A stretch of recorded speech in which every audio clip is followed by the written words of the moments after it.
High বন্ধুরা, আমি চলে এসেছি আরেকটি টপিকের উপর আলোচনা করতে। Mutual fund versus fixed deposit, এর মধ্যে কোনটি ভালো? তো আজকে আমরা জানব মিউচুয়াল ফান্ড আর ফিক্সড ডিপোজিটের মধ্যে পার্থক্য। অনেকেই কনফিউজড হয় কোনটা ভালো। চলুন সহজভাবে বোঝার চেষ্টা করি। ফিক্সড ডিপোজিট, এফডি হলো সবচেয়ে সেফ ইনভেস্টমেন্ট অপশন। ব্যাংকের নির্দিষ্ট সময়ের জন্য টাকা রাখলে নির্দিষ্ট সুদ পাওয়া যায়। এর সুবিধে কী আছে? রিস্ক একদম কম, ফিক্সড রিটার্ন। অসুবিধা কী আছে? রিটার্ন অনেক সময় ইনফ্লেশনের চেয়েও কম হয়, ফ্লেক্সিবিলিটি কম। এবার চলে আসি মিউচুয়াল ফান্ড।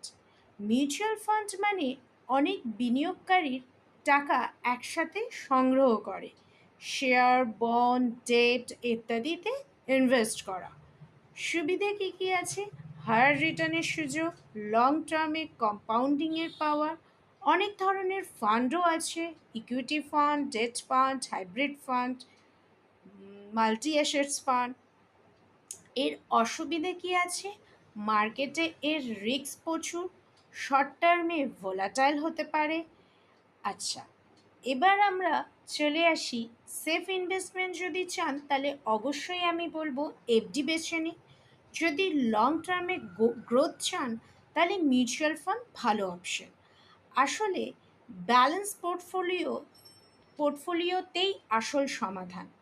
শেষে বলবো, আপনার মতে কোনটা ভালো, এফডি না মিউচুয়াল ফান্ড? কমেন্ট করতে ভুলবেন না। বাই।